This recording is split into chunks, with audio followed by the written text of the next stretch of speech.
American Experience is made possible by the Alfred P. Sloan Foundation to enhance public understanding of the role of technology. The foundation also seeks to portray the lives of the men and women engaged in scientific and technological pursuit.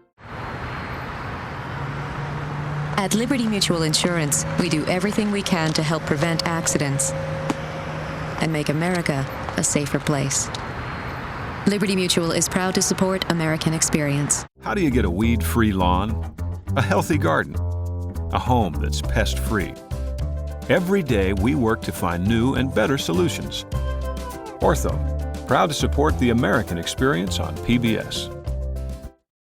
American Experience is also made possible by the Corporation for Public Broadcasting and contributions to your PBS station from viewers like you. Thank you.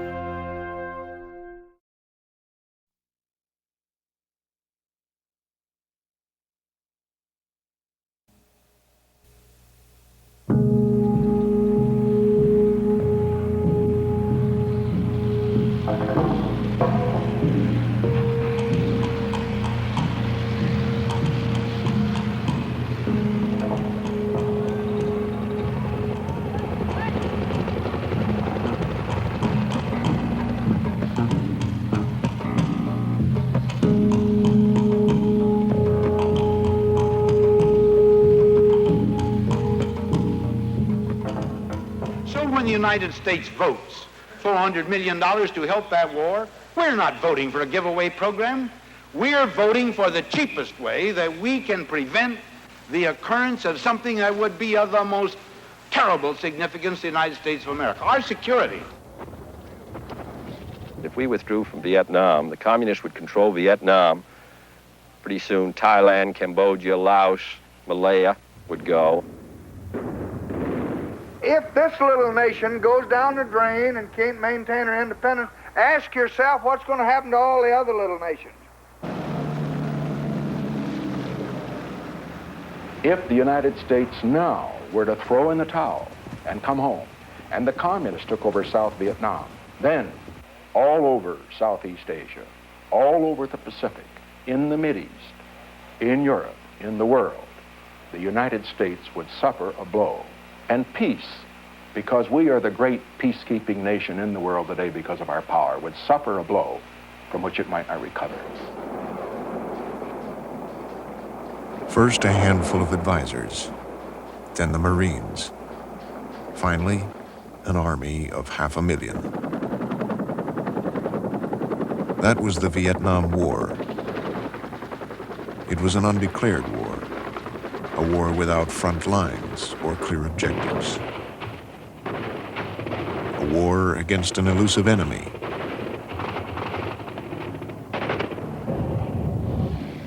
A war. Speak to me. Yeah, I'm still alive. Speak to me. What's your name? Tell me what your name is. Where are you from? Steve, Seattle, Washington. Seattle, Washington. It's a good town. Good town, good town. Very good. Go to sleep, though. Huh? Can I go to sleep? No, don't go to sleep. We had some precarious situations and we lost some people, but we always won. So to me, we were very successful, you know, but as I think of it now, I don't know what we won. We won a box on a map where the next day we left it and we never came back, maybe.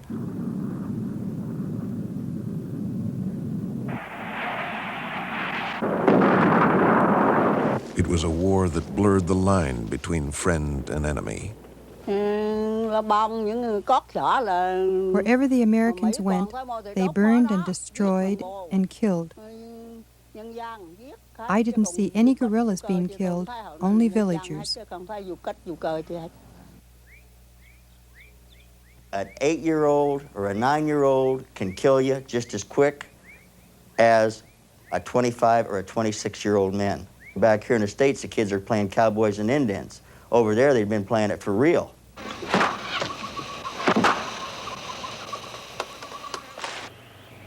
It was a war with deep roots, deeper than most Americans knew. Ho Chi Minh and his followers fought for decades against the French, then against the Americans and their South Vietnamese ally.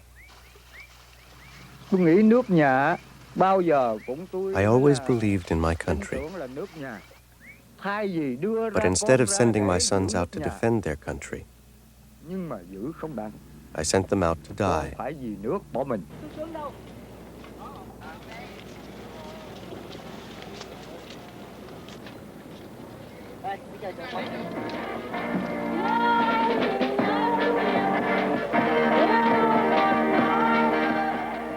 It was a war that turned South Vietnam inside out. A war that changed the GIs who fought it. GI, you want Vietnamese cigarette? For a box of Tide, you could get a carton of pre-packed, pre-rolled marijuana cigarettes soaked in opium.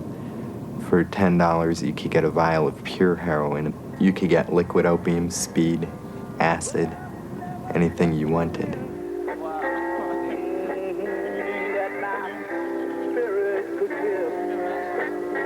It was the first television war. What's he got, small arms? Small arms, automatic fire, grenade launcher, and hand grenade. With uncensored battle reports flashed to the folks at home. What's the hardest part of it? Not knowing where they are, that's the worst thing. You lost any friends? Quite a few. We lost one the other day. The whole thing stinks, really.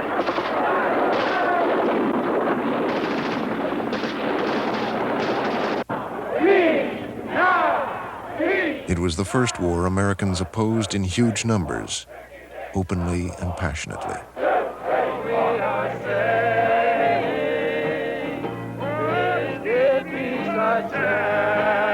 Are you listening to Nixon? Oh, we are saved. Are you listening, Agnew? The Vietnam War ended when the communists took Saigon.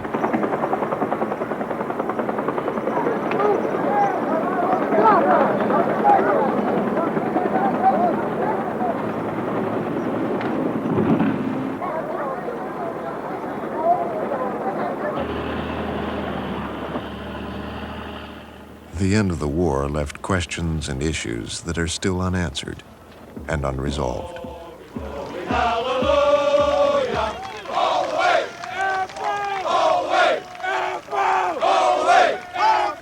Well, it's time that we recognized ours was in truth a noble cause. Let us tell those who fought in that war that we will never again ask young men to fight and possibly die in a war our government is afraid to let them win.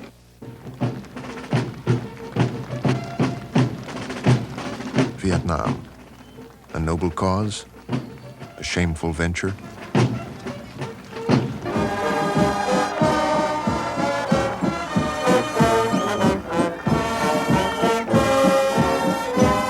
This television series looks back on a hard chapter in America's history. 2.5 million Americans fought in Vietnam, and 58,000 Americans died there. Why?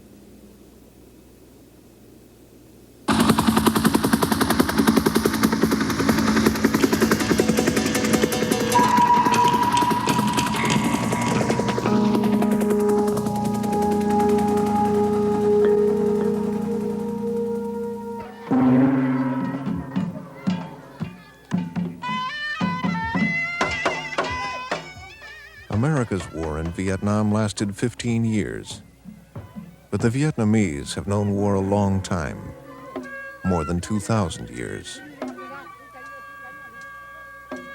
Their traditional enemy was China, their giant neighbor to the north. For centuries, Vietnam was the southernmost part of China's empire.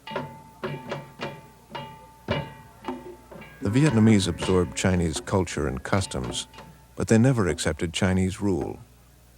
Today, throughout Vietnam, they commemorate the Trung sisters, who led a rebellion against China in the 1st century after Christ.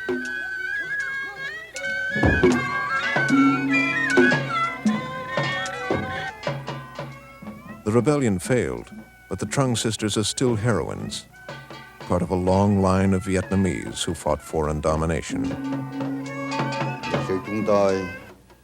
Our history, from the time of the Hung kings and the Trung sisters to the era of President Ho Chi Minh, has been a history of great struggle. Throughout history, the Vietnamese people have always done their best to defend the country and to build the nation.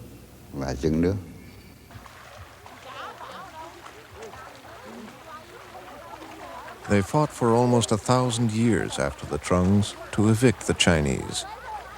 Then they pushed south to their present borders, conquering other peoples in their path.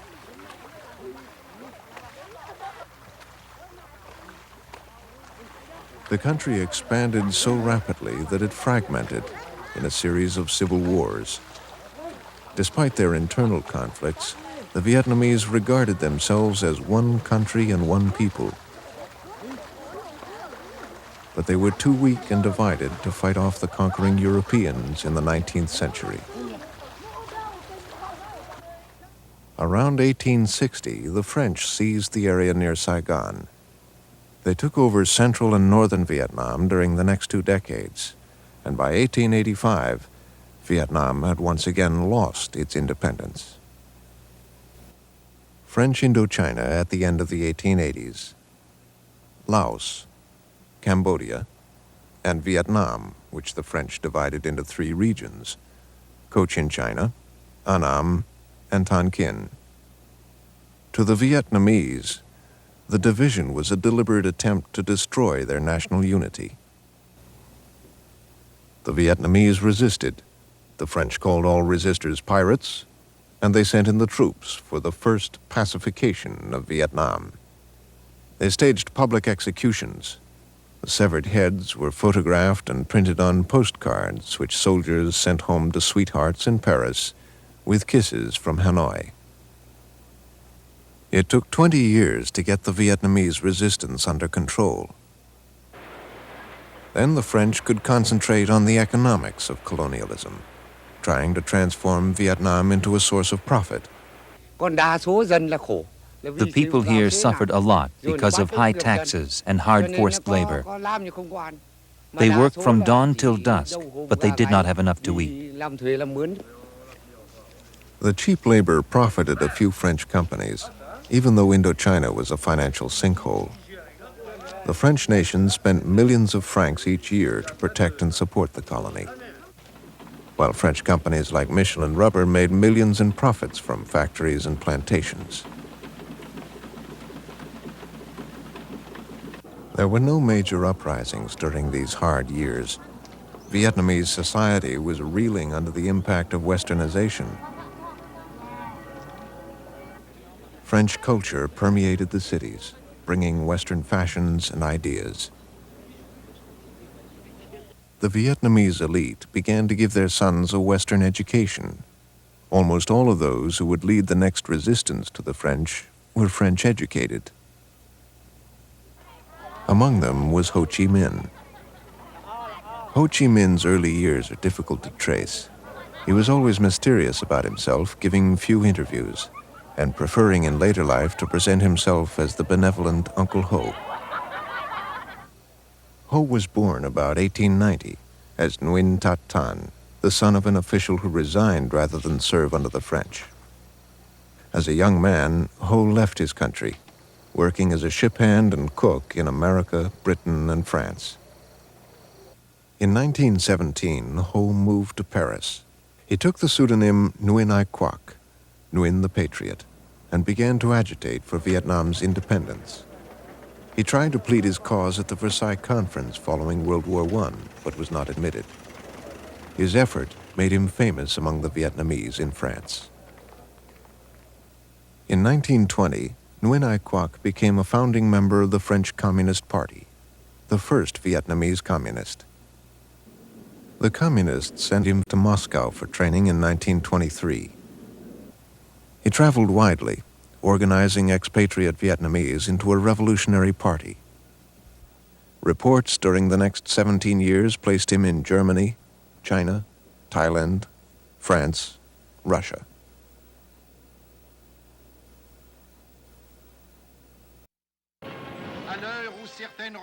France was proud of its colonial record. Dans de nombreuses régions, autrefois désertiques, où des tribus hostiles les unes aux autres traînaient une existence misérable, les civilisateurs français ont apporté la paix, le travail, la prospérité, la joie. Par son importance et sa fécondité, le domaine français d'outre-mer est devenu un élément essentiel de la vie économique mondiale, une force active de la civilisation, un glorieux témoignage de la grandeur de la France.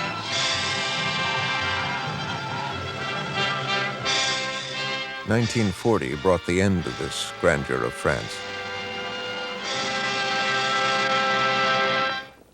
Japan, pursuing its conquest of China, wanted to block the transport of war material through Vietnam. In June 1940, 3 days after France fell to Nazi Germany, Japan demanded the right to land forces in Indochina. Japan's arrival deeply impressed the Vietnamese. Asians like themselves had overthrown the European colonials, for it was clear who was in charge. The Japanese supported several Vietnamese nationalist groups, but other groups were both anti-French and anti-Japanese. The most important was the Viet Minh, founded in 1941 by Nguyen Ai Quoc. He had returned to Vietnam after 30 years with a new name, Ho Chi Minh, meaning he who enlightens. After the conference to establish the Viet Minh, Uncle Ho sent out a letter calling for the support of the population.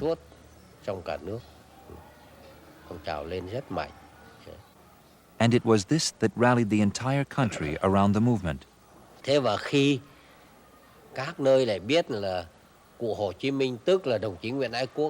And when people realized that Ho Chi Minh was actually Nguyen Ai Quoc, their trust in the movement was further established.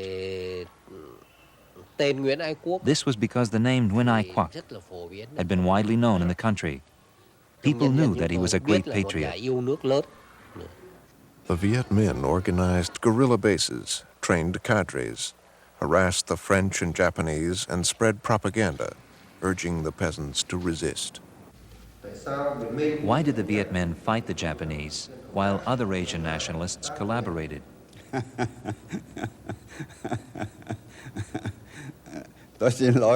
I apologize, but this is a very funny question. At that time, the Japanese had already overthrown the French and begun to dominate our country. So of course we had to fight the Japanese.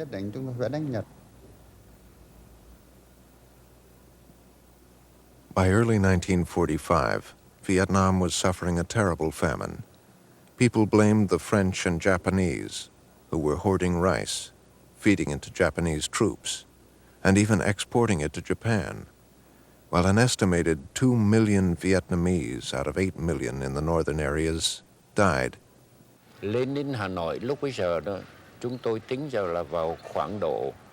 At that time, in our estimate, at least 40,000 starving, poor peasants arrived in Hanoi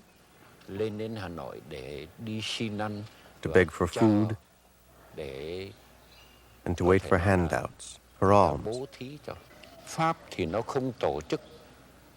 The French did not organize any hunger relief,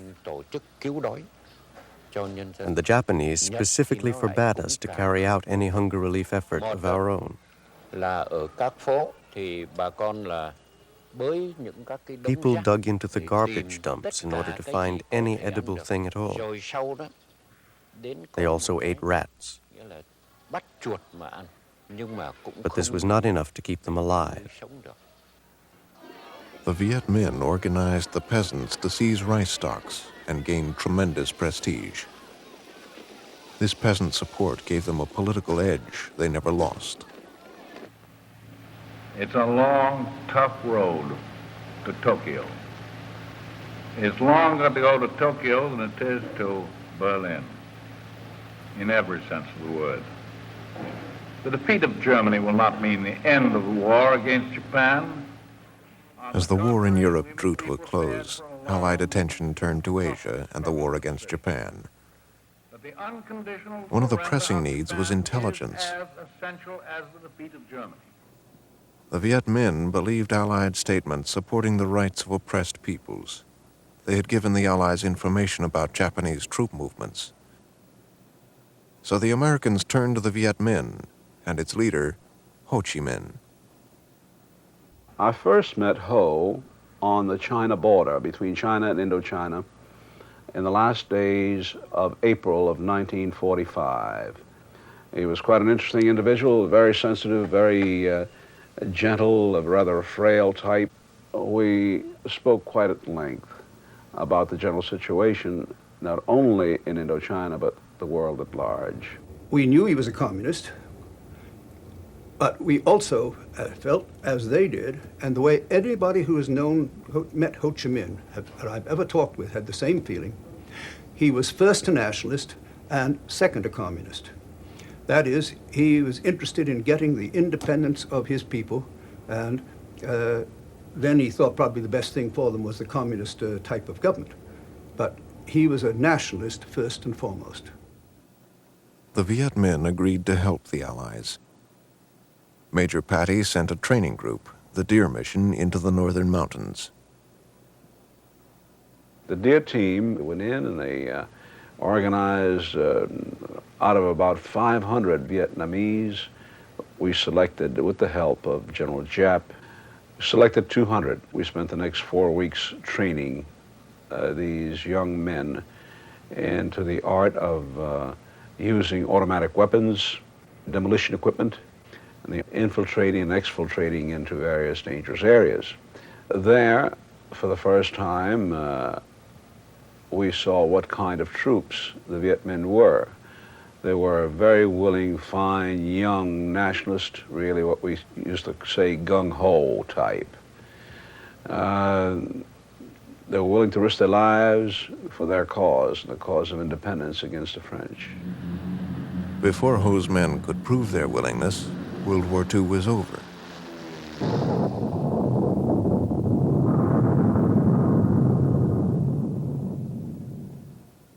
The sudden Japanese collapse took many in French Indochina by surprise, but the Viet Minh were ready for what they called the August Revolution. Declaring Vietnam independent, they marched in to take Hanoi peacefully. Ho Chi Minh formed a government in Hanoi, carefully mixing in members of other nationalist groups. But in the south, away from Ho's moderating influence, his followers started purging rival nationalists. Still with the Viet Minh, and perhaps reinforcing the idea of American support, was the OSS. 2 or 3 days after I met Ho, he asked me to come in and stop in and see him, at which time he wanted to show me something. And what he wanted to show me was a draft of the Declaration of Independence that he was going to declare several days later. Of course, it was in Vietnamese and I couldn't read it, and when it was interpreted to me, I was quite taken aback to hear the words of the American Declaration of Independence. Words about liberty and life and the pursuit of happiness, etc. I just couldn't believe my own ears. On September 2nd, 1945, on board the USS Missouri in Tokyo Bay, Japan formally surrendered. And on the same day throughout Vietnam, the Vietnamese celebrated their self-proclaimed Independence Day and the formation of a new country, the Democratic Republic of Vietnam. In Hanoi, Ho Chi Minh read a speech that began, "All men are created equal. They are endowed by their Creator with certain inalienable rights." Vì vậy đó, đến khi mà Hồ Chủ tịch lên lễ đài đó, I can say that the most moving moment was when President Ho Chi Minh climbed the steps and the national anthem was sung. It was the first time that the national anthem of Vietnam was sung in an official ceremony. Uncle Ho then read the Declaration of Independence, which was a short document. As he was reading, Uncle Ho stopped and asked, "Compatriots, can you hear me?" This simple question went into the hearts of everyone there. After a moment of silence, they all shouted, "Yes, we hear you." And I can say that we did not just shout with our mouths, but with all our hearts. The hearts of over 400,000 people standing in the square then.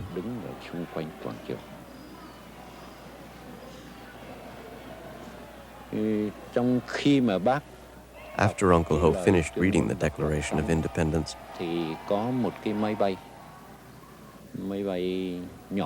an airplane, a small one, circled over us. We did not know whose plane it was. We thought that it was a Vietnamese plane. But when it swooped down over us, we recognized the American flag. The crowd cheered enthusiastically. Ho appealed to President Harry Truman, but he would probably have accepted anyone's support. Truman did not respond to Ho's letters. He had been in office only 4 months in August 1945 and had not had time to formulate a policy on Indochina. There was quite a division in the State Department over Indochina. Both the Far Eastern Office and the European Office were in complete agreement that we wanted a strong France recovered in Europe from the trauma of Vichy and the defeat in the war. But the European division felt to help get the French back on their feet, we should go along with practically anything that the French wanted.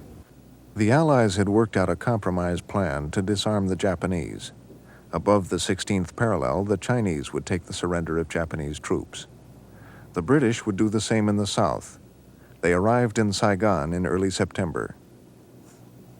The British commander, General Douglas Gracie, was a seasoned colonial officer with limited political experience. His orders were to disarm the Japanese and maintain law and order. He had absolutely no mandate whatever to start talking about handing over French Indochina to anybody other than the French. He had his strict instructions. The British rearmed the French and helped them drive the Viet Minh out of Saigon. The Viet Minh fought back, but they had few weapons to use against the French troops. In the south, the French retained control. In the north, Ho's Viet Minh had widespread support, but they also faced a problem: 150,000 nationalist Chinese troops. The Chinese came to disarm the Japanese. They stayed to loot and disrupt, and they threatened to remain indefinitely. Desperate to expel the Chinese, Ho Chi Minh negotiated with the French. In March 1946, they reached an agreement. The French colonial authorities displayed their power as Ho Chi Minh, President of the Democratic Republic of Vietnam, came to confirm the agreement permitting French troops back for a limited period.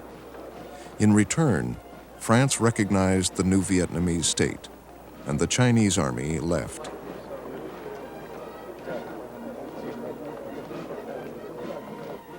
Ho Chi Minh was gambling that the French would not try to seize power, and that a long-range agreement could eventually be negotiated.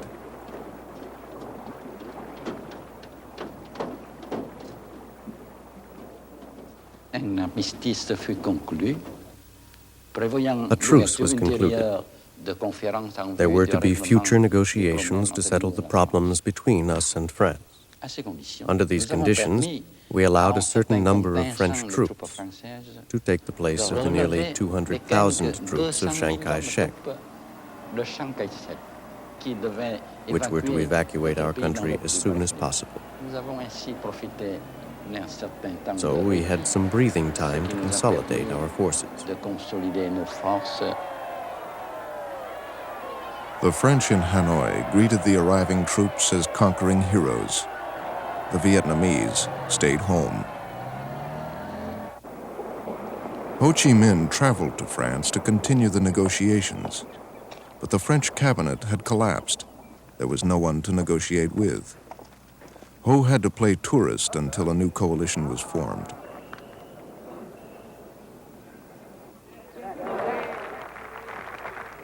While he waited, the French administration in Saigon, acting on its own, declared the southern part of Vietnam separate from the north.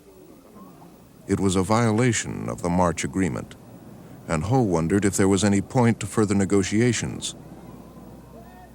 "Should I go back home?" he asked. He was told the new government would straighten it out in Paris.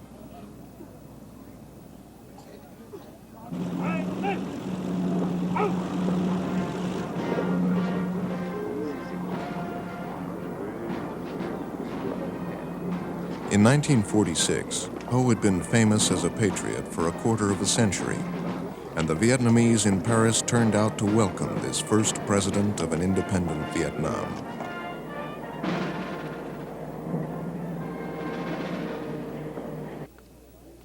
The French greeted the veteran communist formally as a chief of state. At the time in France, communists were part of the government. In public, relations were cordial, but in fact, the French and Vietnamese negotiators were far apart.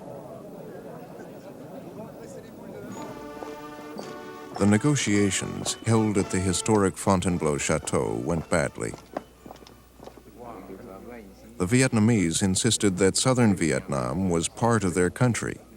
The French would not budge. When the meeting began, the chief of the French delegation, Max André, said to me,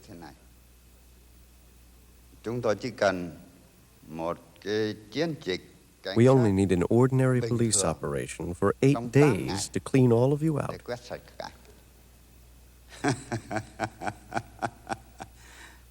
There was no need for negotiations. The solution had to come from Fontainebleau.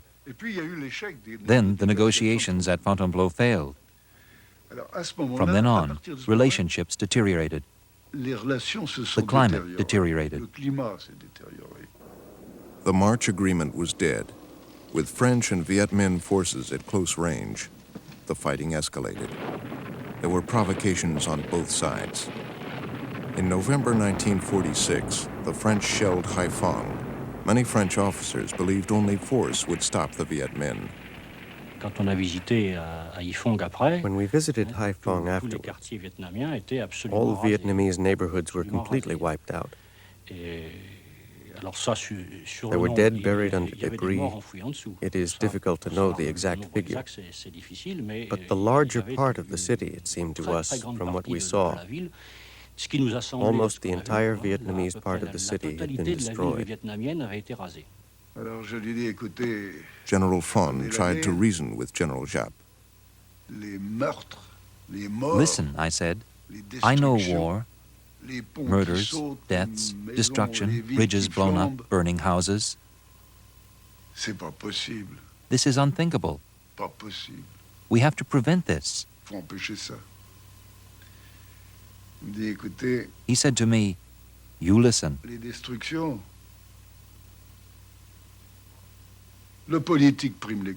Politics come before economics. The destruction is not important. The deaths, 1 million Vietnamese deaths, not important. The French will die too. We are ready. It will last 2 years, 5 years if necessary. We will no longer give in. By late 1946, Ho Chi Minh's government was forced out of Hanoi, out of the cities. The First Vietnam War had started. The French were confident that they could wipe out Giap's ragtag army quickly. They were a modern army with modern weapons, most bought with U.S. aid.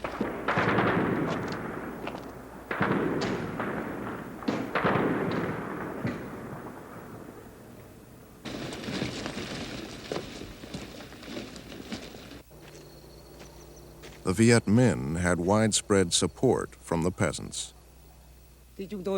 I heard about Uncle Ho, who fought for the rights of the peasants and the workers. So as a peasant who had suffered a lot, I realized that the only correct thing for me to do was to follow the same path.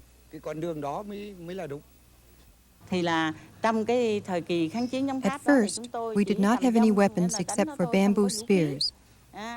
But in the northern part of our country, they were producing arms. I was appointed to go there to report on the situation in the South. Uncle Ho told me that he carried the South in the depth of his heart, and I should tell him what we needed, so that the central government could supply us to fight the French and drive them out of the country. I replied that we needed guns. Uncle Ho said that the central government could only give us so many guns because they did not have many. The main thing, he said, was to capture the enemy's guns and use these guns against them.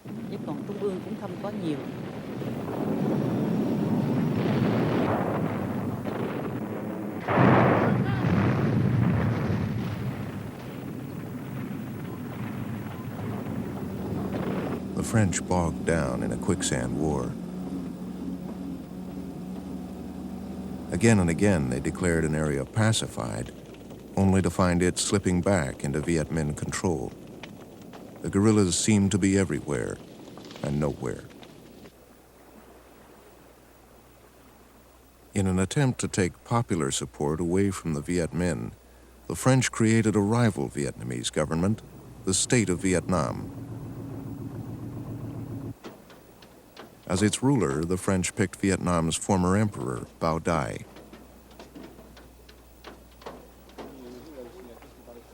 But they placed so many limitations on his regime that to many Vietnamese, it did not seem at all independent. 1950 brought a new source of help to the Viet Minh. Mao Zedong's forces arrived at Vietnam's borders, having taken all of China. They extended diplomatic recognition to Ho's government, the first country to do so. The Soviet Union followed quickly, and a week later, the United States recognized Bao Dai's rival state. Lines were being drawn in a continuing Cold War. In the early 50s, the United States had a concept of communism, international communism, as a hard, monolithic bloc of China and Russia with no crevices in it that was seeking to expand and gain a dominant position in the world. In Europe, they had taken over Eastern Europe, pushed into Czechoslovakia, and in Southeast Asia, an area in which we had interest, they seemed to be trying to do the same thing. The cause of freedom is being challenged throughout the world today by the forces of imperialistic communism. In May 1950, for the first time, President Truman authorized direct U.S. aid for the French war in Indochina, $10 million, the beginning of an American commitment. They have proved time after time that their talk about peace is only a cloak for imperialism. The U.S. commitment deepened after North Korean troops invaded South Korea at the end of June 1950. It was decided on the very weekend of the North Korean attack that we would step up our aid very significantly to the French and to Southeast Asia, because we did not know at that point whether or not the Chinese might attempt to move into that area as a part of a general offensive in Asia. By the end of 1950, the United States had given $150 million in aid to the French forces, including planes, tanks, fuel, ammunition, and napalm.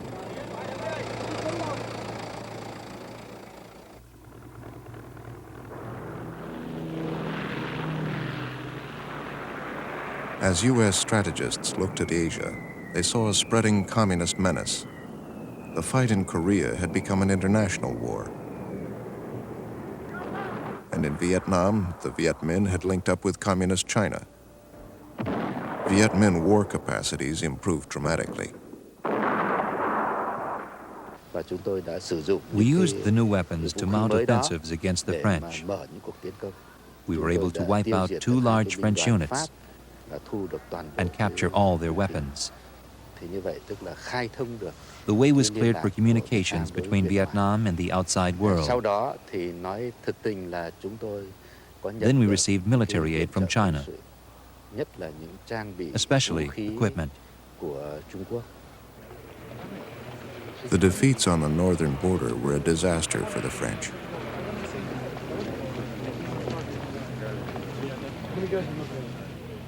The Indochina War was no longer just a colonial conflict. It was still small, but it had become international, supported on both sides by major powers. By the end of 1953, America was paying 80% of the war, over $1 billion a year. Le Jaunissement, France's Vietnamizing of the war, and other strategies to gain Vietnamese support had failed.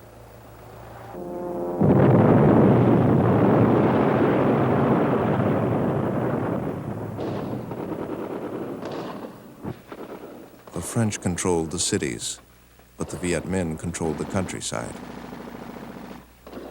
The French controlled the day, the Viet Minh the night.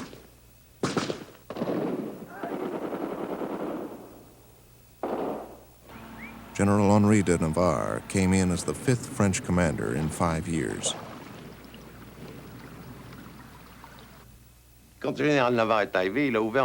When General Navarre arrived, he opened a file right away, and on that file I wrote war goals. We looked for what to tell the troops. Well, until the end, this file remained practically empty. We never could express concretely our war goals. General Navarre tried yet another new strategy. French units were set up in remote areas, supplied by air. Their mission was to search out and destroy the Viet Minh. The French planned to test their new strategy in a valley set among the western mountains, 170 miles from Hanoi, Dien Bien Phu. The Viet Minh had passed through the valley during a major attack on Laos. The French expected another attack and thought Dien Bien Phu would be the place to engage them. In November 1953, 12,000 French troops began dropping into the valley under the command of Colonel Christian de Castro.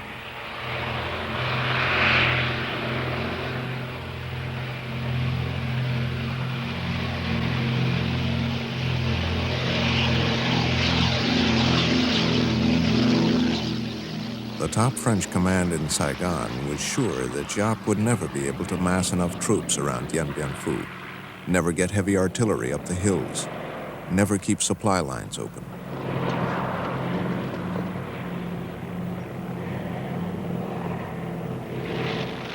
The command at Dien Bien Phu was equally confident. The artillery officer insisted that no Viet Minh gun would be able to fire more than 3 rounds.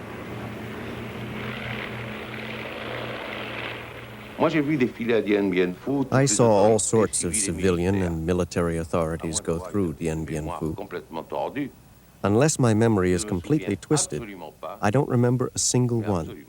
Absolutely not a single one of these authorities who didn't find that Dien Bien Phu was a formidable base. It was the great land and air base.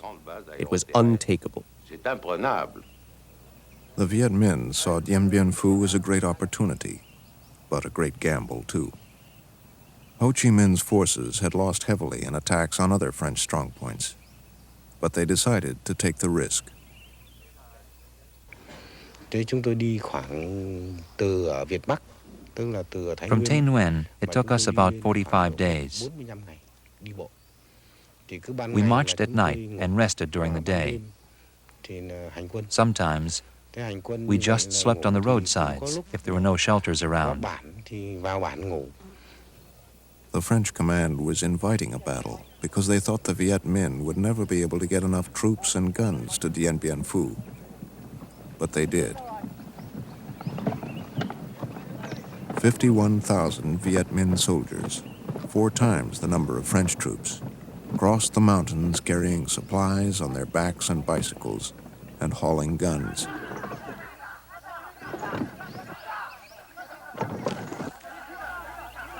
Both sides had a special reason for wanting to win at Dien Bien Phu.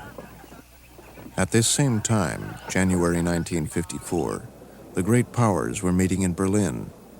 They set a date and place, April 26th in Geneva, to meet and discuss Asian issues, including the Indochina crisis.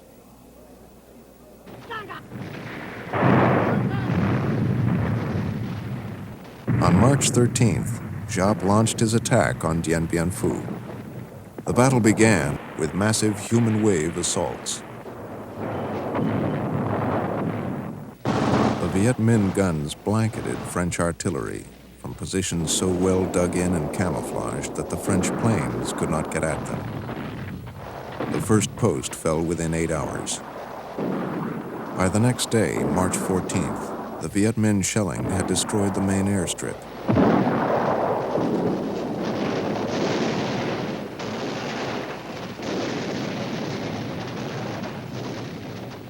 The French command staff was shocked. Colonel de Castries became withdrawn, uncommunicative. On the second night, the artillery commander committed suicide, saying, "I am completely dishonored." 4 days into the battle, the Viet Minh controlled the entire perimeter. The cost was high, thousands dead and wounded among the Viet Minh. Giap decided to change strategy. This decision on the Dien Bien Phu front constitutes for me one of the biggest and the most difficult decisions in my fighting life. As commander, General Vo Nguyen Giap decided to end this attack based on the human wave tactic. The entire plan was changed. The attack was stopped, and all the heavy artillery pieces were pulled back to a distance. Then trenches and tunnels were dug, and the morale of the troops was rebuilt based on the slogan, "Advance solidly, fight solidly." Shovels became extremely important weapons. All the cadres and soldiers put most of their time and energy into digging trenches and tunnels. We slowly surrounded Dien Bien Phu with trenches, cutting into the airstrip so it could not be used again, slowly tightening the noose around the necks of the French.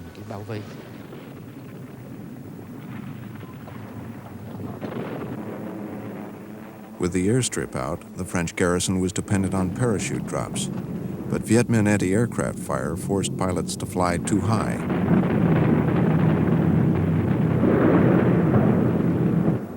Supplies began falling into enemy hands.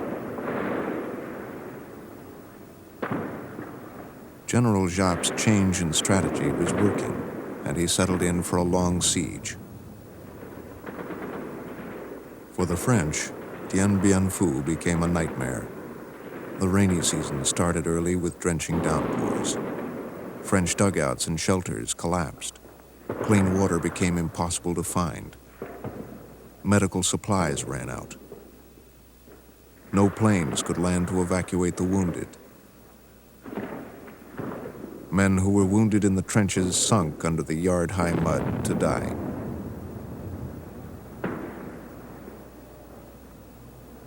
I arrived during the night of May 2nd, and Dien Bien Phu fell on May 7th. The memory I keep of it is one block of time. There was no day or night. I never lay down, I never slept. I don't remember eating. At 4 in the morning, there was a lull. We were 35 left at my post with one machine gun, one grenade left. So I asked on the radio, I said, "Since you cannot send reinforcements," he said, "Where do you want me to get them? You know there's nothing left." "Then give me authorization to get out." He answered very simply, saying, "No way. You're paratroopers. You're there to die."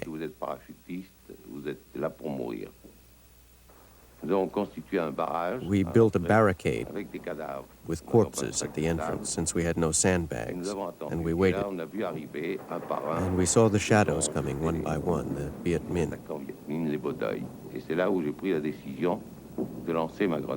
I decided to throw my grenade, and we immediately got return fire. One of my last impressions was to feel the wall of corpses shivering under the burst of fire. Then a grenade must have hit my helmet, because the net was burned and the helmet dented. American helmets are very solid. I lost consciousness, and when I came to, there was above me, very close, a surgeon's mask from which a voice came, "You are a prisoner of the Army of the Democratic Republic of Vietnam." Though Viet Minh combat cameramen were present at Dien Bien Phu, scenes of the 55-day battle were restaged by a Soviet director after the French defeat. Some of the film sequences are authentic, some reenacted. Dien Bien Phu cost the French 1,500 dead, 4,000 wounded, 10,000 taken prisoner. Many of the prisoners died in Viet Minh camps. The Viet Minh victory at Dien Bien Phu cost them even more, 8,000 dead, 15,000 wounded.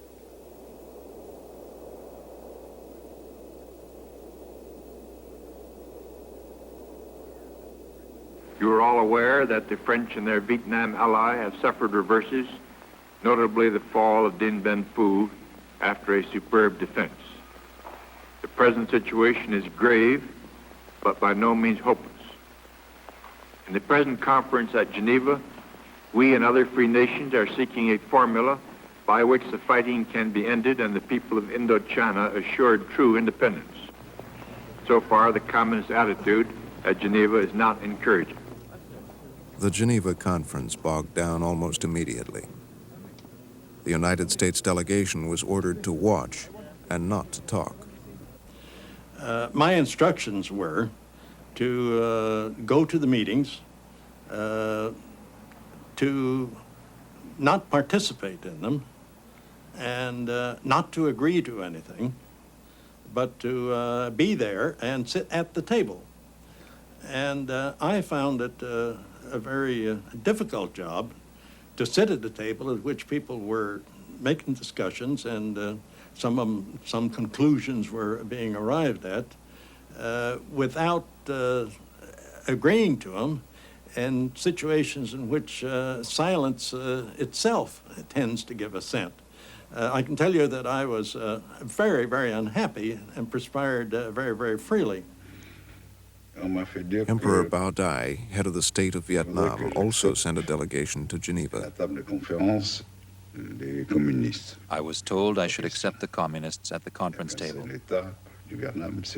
I said, no, there is only one Vietnamese state. It is I. The communists are rebels. Given my uncompromising position, they turned the political conference into a military conference. In June, the French cabinet fell, and a new prime minister took over, a critic of the war, Pierre Mendès France. Mendès France made a promise to the French National Assembly.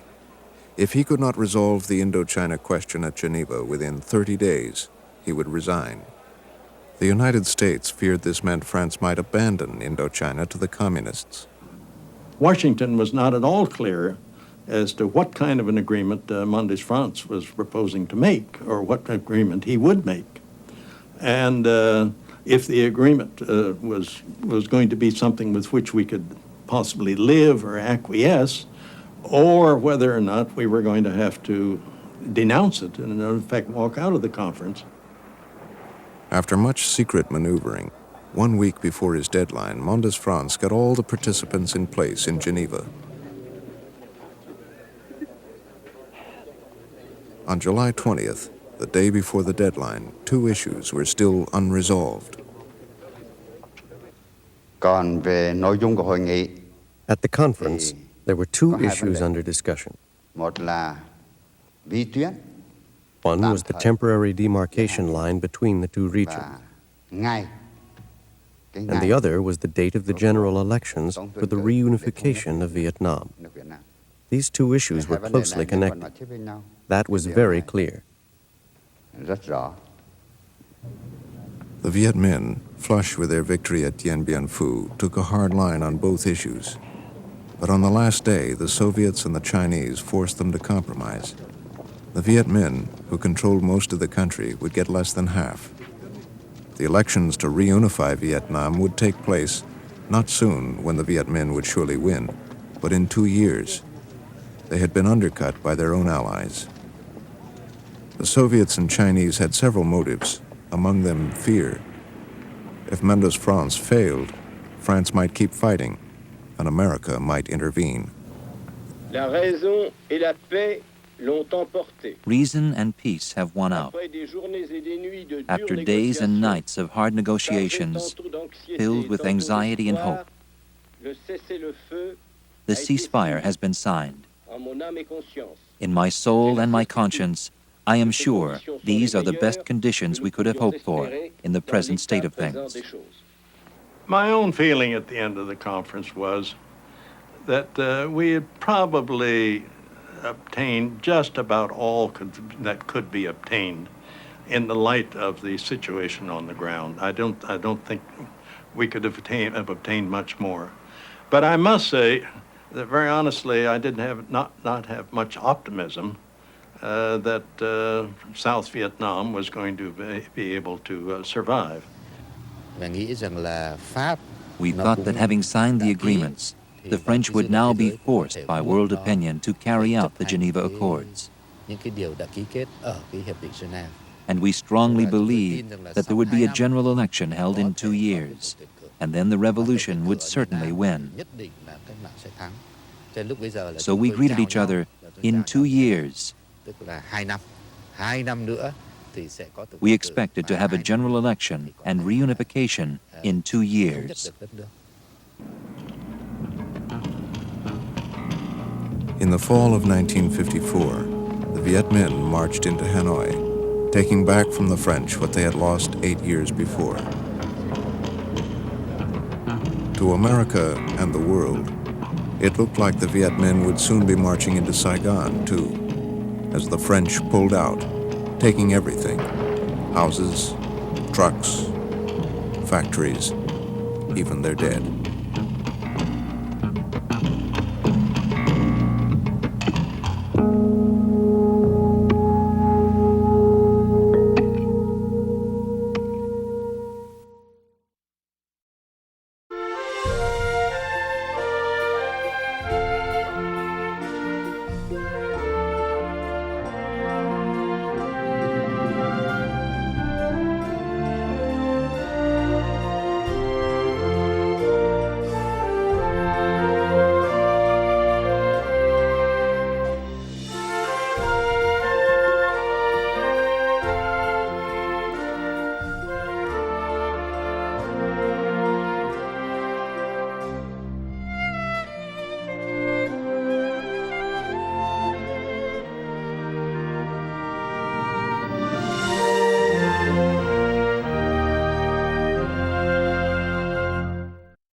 American Experience is made possible by the Alfred P. Sloan Foundation to enhance public understanding of the role of technology. The foundation also seeks to portray the lives of the men and women engaged in scientific and technological pursuit.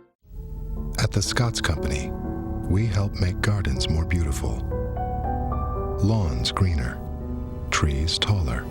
If there's a better business to be in, please let us know. At Liberty Mutual Insurance, we do everything we can to help prevent accidents and make America a safer place. Liberty Mutual is proud to support American Experience.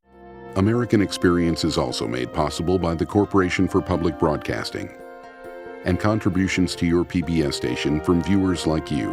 Thank you. Major funding for this program was provided by the National Endowment for the Humanities.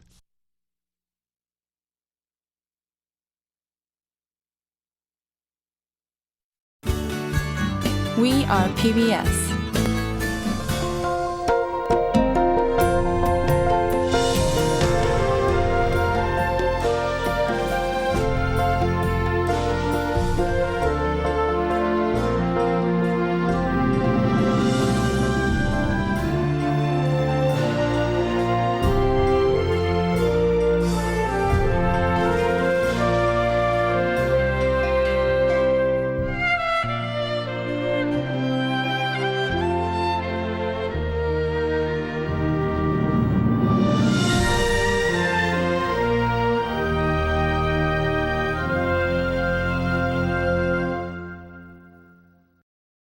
American experience is made possible by the Alfred P. Sloan Foundation to enhance public understanding of the role of technology. The foundation also seeks to portray the lives of the men and women engaged in scientific and technological pursuit.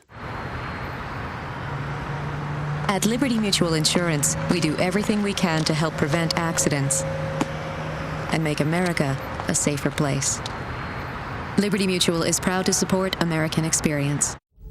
At the Scots Company, we help make gardens more beautiful, lawns greener, trees taller. If there's a better business to be in, please let us know. American experience is also made possible by the Corporation for Public Broadcasting and contributions to your PBS station from viewers like you. Thank you.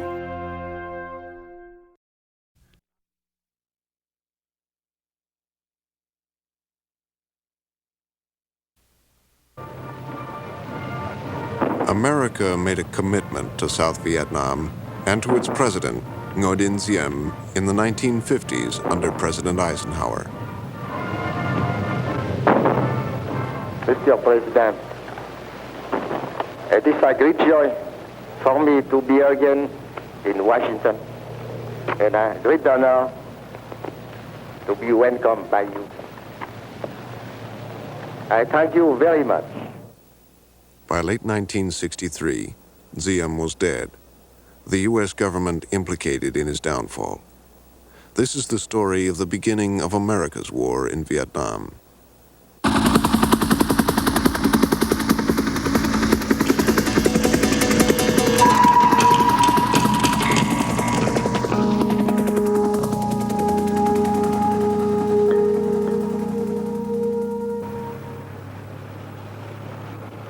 America had given France more than $2 billion to stop the communist-led Viet Minh in Indochina.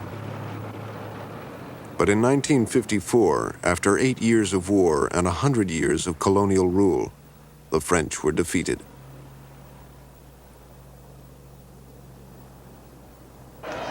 The Geneva ceasefire agreement imposed a temporary division of Vietnam. The French could retain their influence in the south. A communist regime headed by Ho Chi Minh took over the north. To many Vietnamese, the Viet Minh were nationalist heroes, finally victorious in the long war against the French, finally in control of their capital city, Hanoi.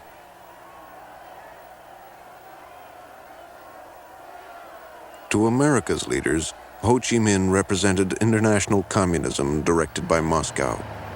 And after China's fall to the communists only 5 years before, they saw Ho's victory as another threat to the West. I saw everywhere that there were people who were frightened and worried at the evidence, either in their own country or in very close proximity to it, of aggressive Chinese communist intentions. It would seem as though it was quite possible that the Chinese communists are not content to stop until it is apparent that they are stopped by superior resistance. In the South, American hopes for building an anti-communist state centered on Ngo Dinh Diem, a little-known nationalist appointed prime minister during the Geneva Conference. Diem had disliked French rule. Now he was inheriting their shaky bureaucracy, a demoralized army, and a capital, Saigon, seething with fierce political rivalries.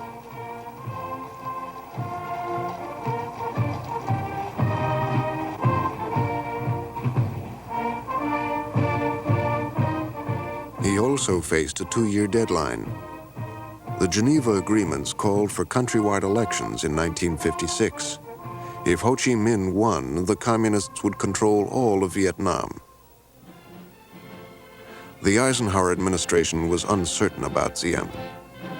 Could he rally the southern population and stop the spread of communism? C'était en fin août 1954. It was the end of August 1954, a month and a half after my brother Diem had come to power. Je suis arrivé à Saigon. I arrived in Saigon to find that my brother couldn't count on his government workers. ni sur l'administration civile, puisque tout le monde because everybody was panicky, était tellement catastrophé, n'est-ce pas, tellement convaincu que la completely fin était convinced that proche de the end was upon them. la conquête des communistes serait The advance, terminée, the communist victory, would be at any les moment. fonctionnaires n'avaient absolument plus aucune The government people had no intention of idée working. de travailler. Everybody was trying to figure out how they were going to get out of this hornet's nest. Pouvoir se tirer de ces guêpiers. Diem had been appointed by Bao Dai, the playboy emperor picked by the French. He had few allies in South Vietnam. An austere Catholic, he had gone to America in the early 1950s and secluded himself in a New Jersey seminary. Father John Keegan. He was a mysterious kind of person because we didn't know quite exactly what he was all about. He didn't seem to us to be very important. He did dishes with us, and people of importance didn't do that. Students did that, or brothers did that, and it was Diem, doing dishes at the tables with the rest of the students. We were impressed with his devoutness. As seminarians, we were up at 5:30 in the morning, and Diem would already be in a pew, meditating, reflecting. He would attend Mass every morning, quite devoutly as far as we could see, and stay afterwards and pray. It was almost as though he were living the life of a monk. By the fall of 1954, refugees from the north, most of them Catholics, were fleeing towards the south. Many had worked with the French and they feared communist reprisals. Many expected that Diem, a Catholic, would favor them. About 900,000 Catholics under their village Catholic priests moved from north to south. There was only a handful of people that moved from south to north to get away from the Diem government. These refugees were settled by parishes in areas that were prepared for them by the South Vietnamese government. But they remained as Catholic enclaves, and very much as the Southerners, following our Civil War, objected to the carpetbaggers that came from the north and took over a good many of the political posts in the South, so also the South Vietnamese strongly objected to the Diem adherents who came south.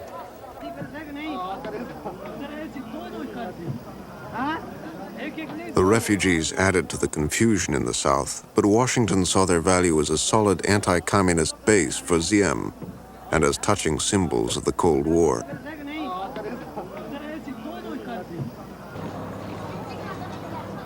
American agents assigned to the North used propaganda to spur the migration. Their chief, a veteran CIA specialist, was Colonel Edward Lansdale. Some people were very reluctant about leaving home, so that the efforts on the propaganda were informative and also sort of urging them or nudging them real hard to come to a decision quickly, because there would be a period when free movement wouldn't be permitted. So the orders to these people started turning into sharper and sharper form to get them to move and to overcome their reluctance at a time of great demoralization of the people. To signal the growing American commitment to Diem, President Eisenhower dispatched a new special envoy, his World War II colleague, General J. Lawton Collins.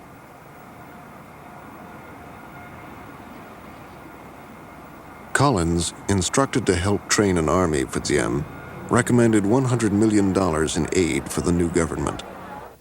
Well, when I arrived in Saigon, it was chaotic. There's no question about that. The very day that I arrived, the chief of staff of the Vietnamese Army, Hien, was inveighing against Diem over a radio that was supported, as a matter of fact, by U.S. aid. Toute la nuit, all through the night, command cars, and machine gun carriers, and army armored cars drove around and around the government palace. Well, I put a stop to that right off the bat, I can assure you. Hien said that he was going to stay on, and he hinted that he would start a rebellion. I assured him that if he did that, then all military aid to Vietnam would cease. And so finally, by putting pressure on Hien, I got him to leave town in about a week. And as a matter of fact, he never returned again.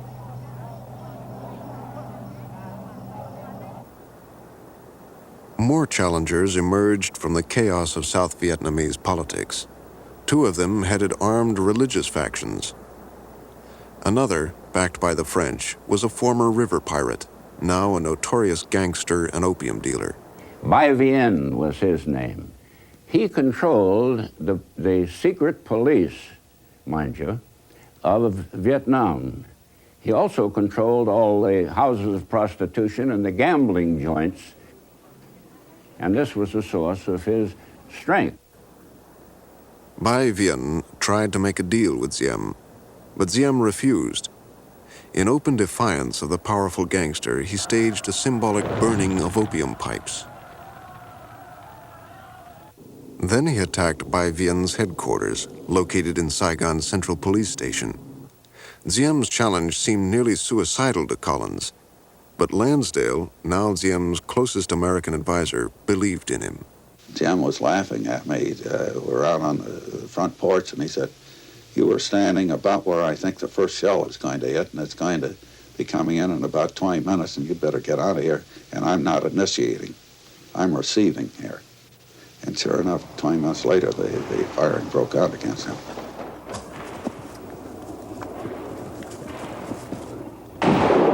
Bai Vien's private army fought Diem's troops through the streets of Saigon.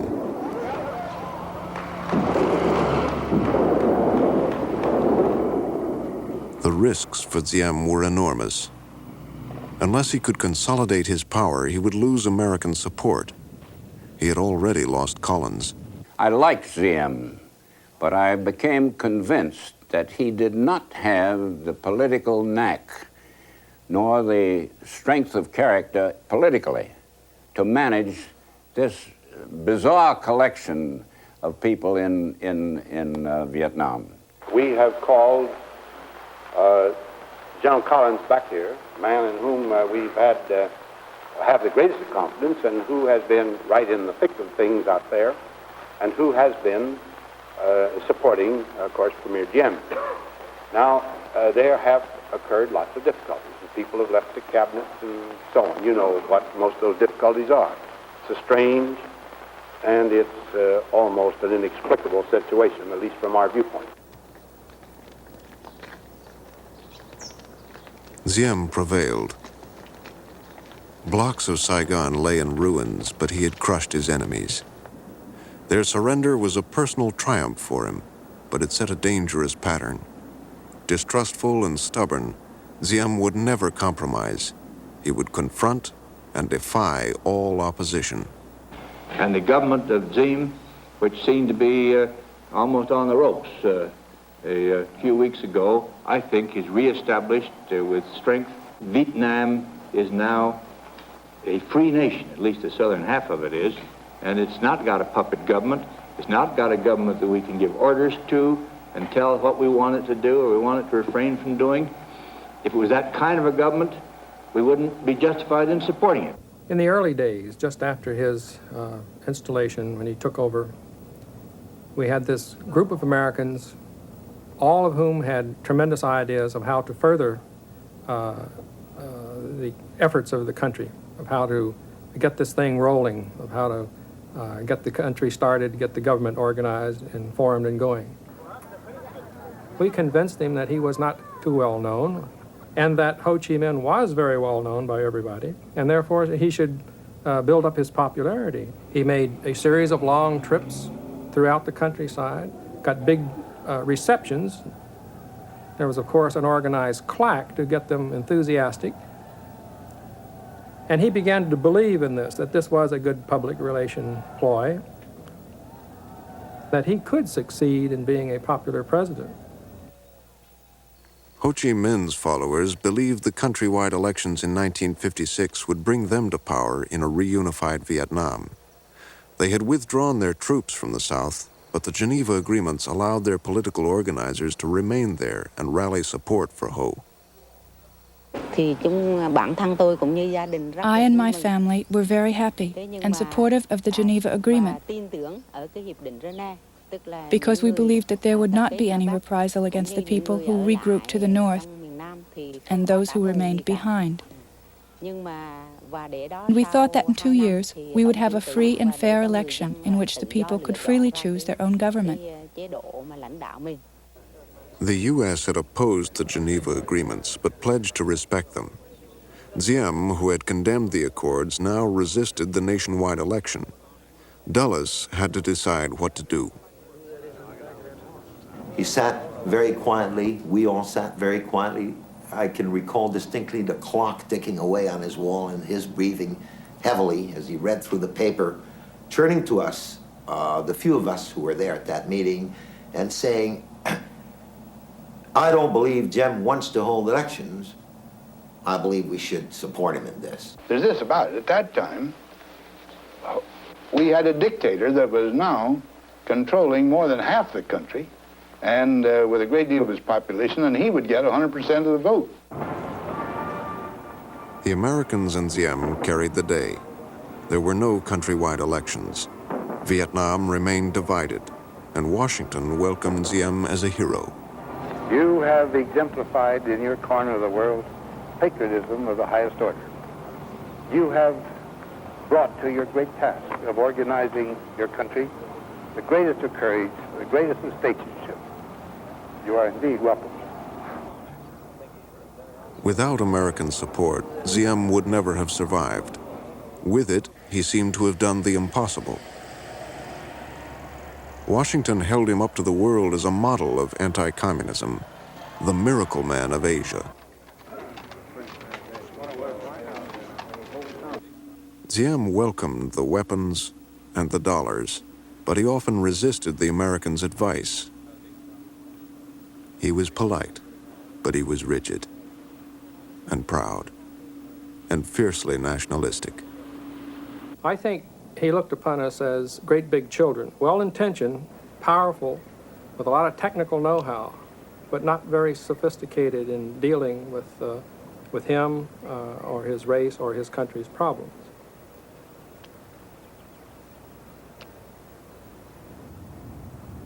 During the late 1950s, Diem's problems grew.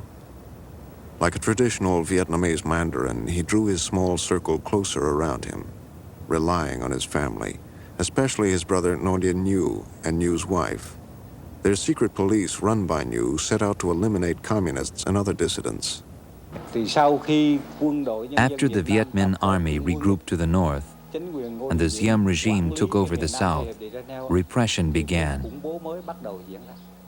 Those of us who had directly fought against the French and people who had helped organize the resistance against them were the special targets of Diem's revenge.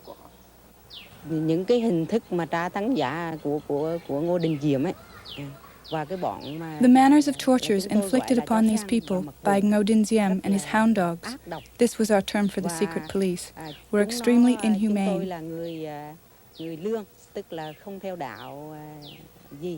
We were not Catholics, we only worshipped our ancestors. And so they forced us to throw the altar to the ancestors away and to become Catholics and to denounce the communists. They had, in some provinces, eliminated most of the stay-behind political agents, the ones that had exposed themselves and proselytized the people and began to complain against the government. But in doing this, with this heavy-handed police apparatus that he had set up, they also harmed and incarcerated and eliminated a lot of people who were not involved with the communist movement. As the Americans and Diem became more and more repressive, people started telling us we'd have to fight.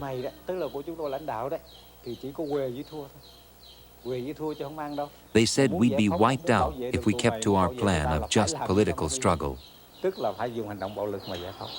Nhân dân miền Nam sẵn sàng hy sinh, đương đầu với đế quốc Mỹ, đế quốc nguy hiểm nhất để giải phóng miền Nam. 14 triệu người đã đứng dậy làm cuộc kháng chiến lần thứ hai. This film marked a new phase of the struggle in the South.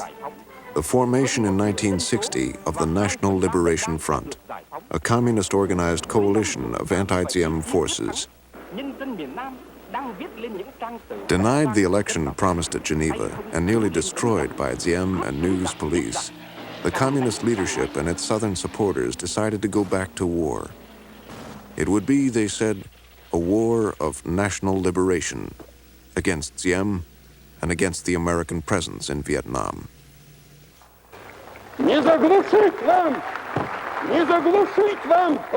You will not be able to strangle the voice of the people, which roars out and will go on sounding.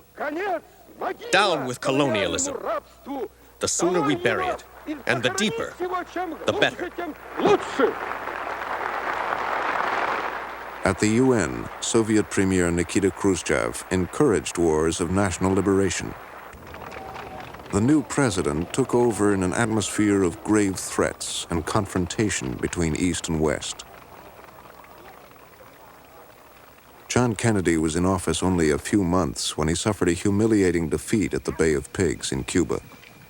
Communist leader Fidel Castro crushed a secret American plan to oust him, and then paraded his prisoners for the world to see.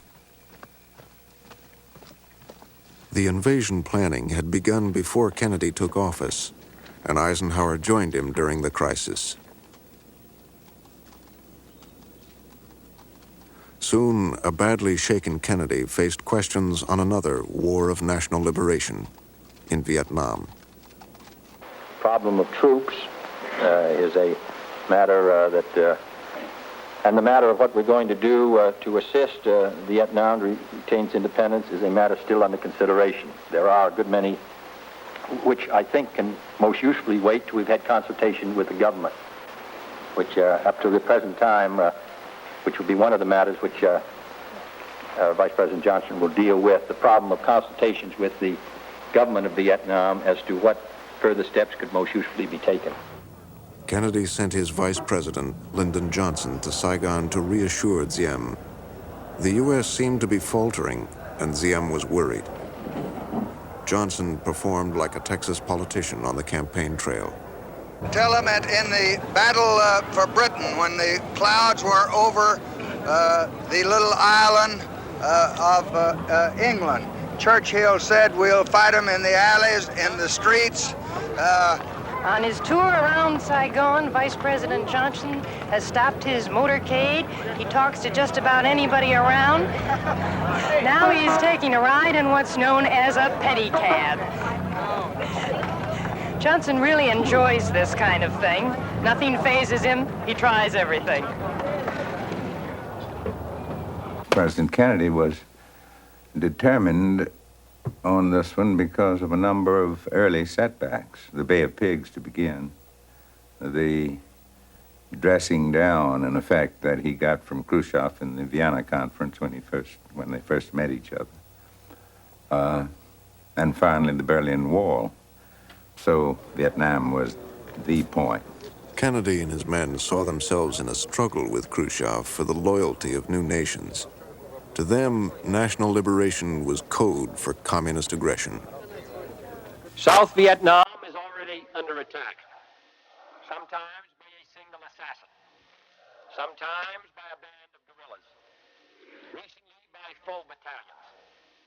The peaceful borders of Burma, Cambodia, and India have been repeatedly violated, and the peaceful people of Laos are in danger of losing the independence they gained not so long ago. No one can call these wars of liberation, for these are free countries living under their own governments. Nor are these aggressions any less real, because men are knifed in their homes and not shot in the field of battle.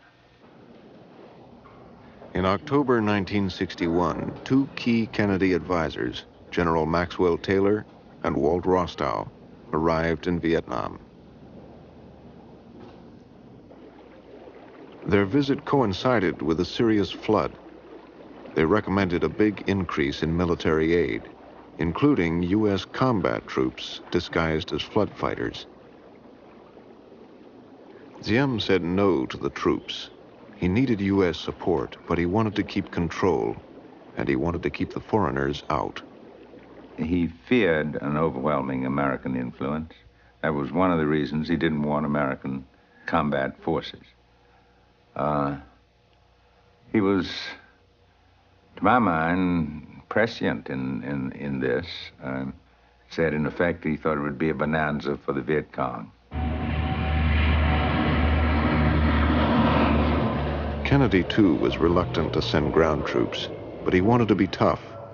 The answer for little wars, guerrilla wars like South Vietnam's, was counterinsurgency. Special forces like the Green Berets were sent to train the troops of threatened countries. They went in small numbers, but they brought with them the best of American military technology. Counterinsurgency was stylish and exciting, and it suited JFK's needs perfectly. One of its strongest proponents was Kennedy aide Roger Hilsman. My idea was that the role of the special forces were to train Vietnamese to behave as guerrillas, harassing the supply lines down through the mountains of the Viet Cong. And the American special forces were to train their special forces to do that. The communist-led movement in the South, now termed the Viet Cong, had made big gains in 1961. With increased U.S. aid and the new counterinsurgency program, Kennedy raised America's ante. He could win this limited war with a few American advisors, a lot of American hardware, and a positive attitude. I feel that being humble and putting yourself in their position is a way to do it. I have gone out and helped them pick watermelons. I walk around with my bodyguard, he and I, and we go visit them and drink tea with them in their houses, in their house. And this is an oddity to them because they can't imagine that an American can put himself in this position. So therefore, it's going to be the man who can give them the most, show them that they can support them better, that will win their confidence and win their support. And as you know, it's the man who gets the support of this farmer who is going to eventually win this war.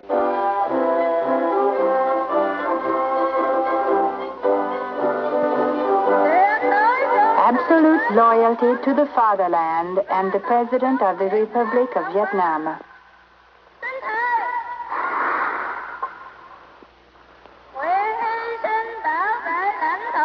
We swear to sacrifice ourselves to defend our country and the personalist republic regime. The ceremonies hid widening cracks inside the regime. In early 1962, two of Diem's own Air Force officers bombed the palace, hoping to topple the tightly knit ruling family.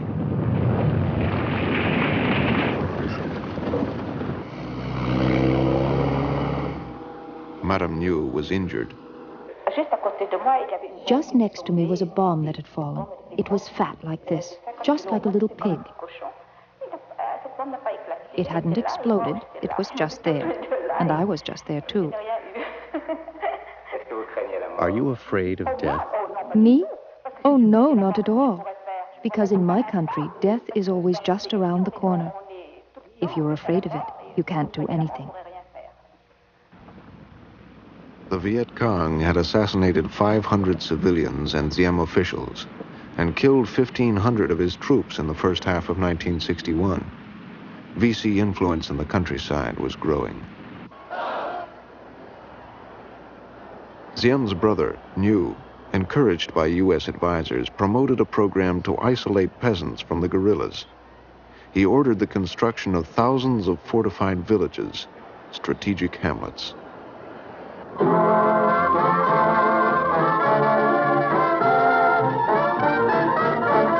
are building strategic hamlets to bring peace throughout the country.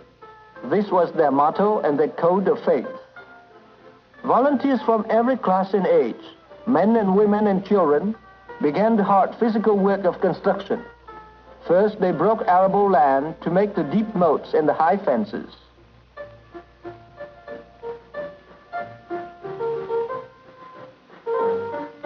First came the moat around the entire village. The bamboo spikes, making an ancient but thoroughly efficient protection against invaders, have become the trademark of the strategic hamlets, and each spike is cut and set by willing hands. In reality, life inside the spiky perimeter didn't measure up to the ideal. Diem's half-hearted land reform in the 50s had failed, and now the already resentful farmers were forced to relocate to the hamlets, which were targets for Viet Cong attacks. Defense Secretary McNamara toured some hamlets with Ambassador Nolting in May 1962.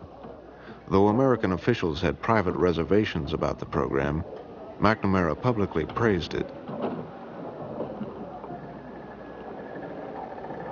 The Americans were trying to be optimistic. Major, how would you say the war was going in your sector? Well, I think here lately, it's going a lot better. I think we're beginning to win the people over. Our operations are going better. We're actually getting VC. What evidence do you have that you're winning the people over? Well, we've got this strategic hamlet program going on. When we go out on these operations, it seems like the people are more friendly. Several times recently we've had people warn the Vietnamese troops that there was an ambush ahead or something like that. This means the people are getting on our side. It was just a year ago that you ordered stepped-up aid to Vietnam. There seems to be a good deal of discouragement about the progress. Can you give us your assessment? No, we are putting in a major effort in Vietnam. As you know, we have about 10 or 11 times as many men there as we had a year ago. They are, we had a number of casualties. We put in an awful lot of equipment. We're going ahead with the strategic hamlet proposal. Some phases, the military program has been quite successful. There is great difficulty, however, in fighting a guerrilla war. You need 10 to 1 or 11 to 1, especially in terrain as difficult as South Vietnam. But so we're not, we don't see the end of the tunnel, but I must say I don't think it's darker than it was a year ago, in some ways lighter. But there was rising opposition to Diem's government, especially to his brother Nhu, who controlled the secret police and an elaborate intelligence network. Brilliant and eccentric, Nhu was at war not only with the communists, but with all critics of the regime. My husband, he was very unhappy with, on one side, his brother, the other side, his wife. He considered both of us as babes in the woods. He said to his brother, you should be a monk, and you, to me, just keep quiet. Don't say anything. Vietnam had been a concern to the Kennedy administration, but it was not a major concern. Suddenly, in the spring of 1963, it became a crisis. Buddhist groups protesting that Diem's soldiers had killed 8 worshippers while breaking up a gathering in Hue began a series of demonstrations. At first, Diem and his family did not take the Buddhists seriously. My brother Diem, the president, never stopped giving aid and good advice to the Buddhists. He used to say to them, try to do something to reorganize your religion. As it is now, just about anyone can say he's a good Buddhist. All he has to do is shave his head and eyebrows and put on a robe. As the demonstrations grew, Diem rejected compromise and met the challengers with force. A Buddhist monk, Tek Quang Duc, countered with a traditional act that horrified the West. The Reverend Quang Duc decided to dedicate his body as a torch to light the struggle to preserve religious teaching. I saw him step out of his car and assume the lotus position. Then a monk stepped forward and helped the Reverend pour gasoline on himself. At that moment, a flame engulfed his body. thì là chúng tôi thấy ngọn lửa của hòa thượng bốc cháy. The photos hit the front pages in America and were on Kennedy's desk in the morning. Quang Duc had become a martyr. Saigon students joined the Buddhists, and the protests against Diem exploded. During the Reverend Quang Duc's cremation, everything was burned except for his heart, which remained intact. His heart was set on fire 2 more times, but it still did not burn.